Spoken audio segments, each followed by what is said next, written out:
Welcome to Superhero Pal. I'm your host nerd, Tom Fremden.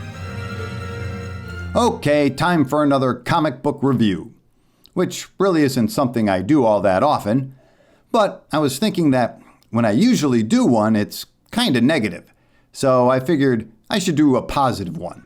You know, I'm not really a fan of the everything is in comic book YouTubers out there, so this is my attempt not to be one of them. To that, the latest Lady Mechanika miniseries has come to an end with issue number 4 of Lady Mechanika, The Devil in the Lake. Lady Mechanika always comes out in miniseries, and this is basically the 9th one. Now, just because she is a lesser-known character, I will briefly explain who she is. So, she was created by Joe Benitez, who built his rep in the mid-90s working for Image Comics. He then did a little work for DC before basically going full-time on Lady Mechanika.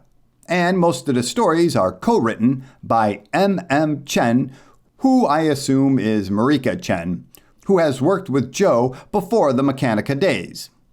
Anyway, Lady Mechanika is in a steampunk world, taking place in an alternate version of 1900s-ish Europe and one story in Mexico. Our hero is the typical adventurer / hero for hire, and she is unique in the world because sometime as a child, her limbs were replaced with robotic ones, something believed to be impossible to do. So in all her stories, there is an air of mystery, as in who did this to her, how and why. And as you would expect, her robotic limbs give her a degree of super strength and speed.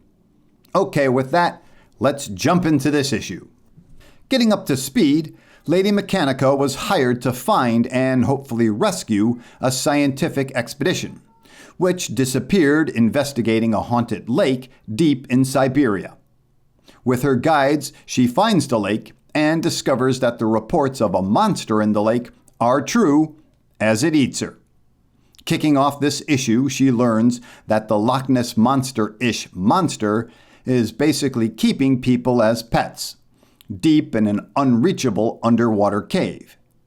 It seems the monster has been keeping people down here for a long time, based on the piles of dead bodies they find.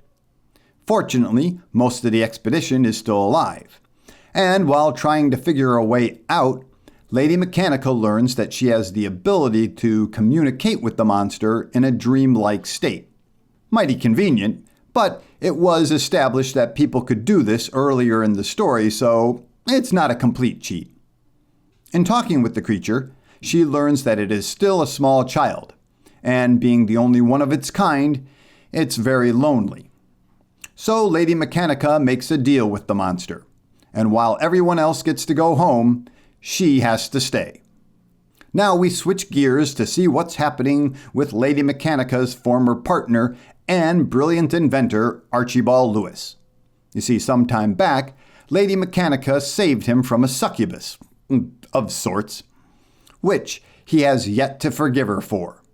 You see, while the succubus was slowly killing him, it was also filling him with inspiration, allowing him to invent and create at a level he had always dreamed of. So, he was okay with dying. But since then, he's wanted nothing to do with Lady Mechanika. But now that word has come back that Lady Mechanika is missing, Mr. Lewis's headstrong young niece, Fred, has dragged him to the rescue. It's such a cute and emotional scene. This is something that Lady Mechanika stories always excel at. Finally moved to help find Lady Mechanika, Mr. Lewis discovers her trapped in the underwater cave. And now the shoe is on the other foot, for it is Lady Mechanika who doesn't want to be rescued. She blames herself for the many people who have died under her protection over the years, not to mention ruining their own friendship by saving him when he didn't want to be. So she feels it's probably best if she is just left here to die. Very emotional stuff, as Mr. Lewis has to face his own shortcomings to save her.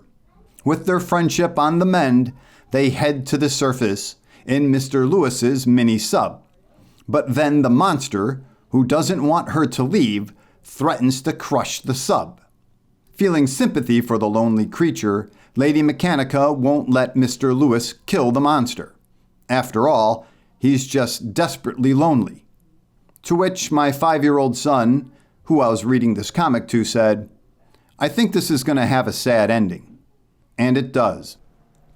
The story is just what Lady Mechanika does best. Good action, charming characters, and a sad twist. Something you can expect in every Lady Mechanika story. As always, the main problem with Lady Mechanika stories is they are over too quick. There are just so many interesting subplots you want to be explored, and the characters are just so much fun to hang out with. Not to mention the overarching mystery of Lady Mechanika's origin. So while these short miniseries are very good, they're too short. But I suppose it's better to be brief and to the point. One other thing to point out is Joe Benitez didn't draw this miniseries as he usually does. The art was by Siya Oum, who has worked for Aspen and DC. But she does a great job nonetheless. Still, there's no denying Lady Mechanika looks the best under Joe's pen, or stylus. Now I'd like to point out I am not a steampunk fan, but the charm, mystery, and excitement of Lady Mechanika wins me over every time. Now what do you think? Have you read any of Lady Mechanika's adventures? Are you as charmed as me, or not so much? Let me know, and if you could be so kind to like, subscribe, and notify, I promise not to skywrite "You suck" over your house. I mean, who does that? I guess me.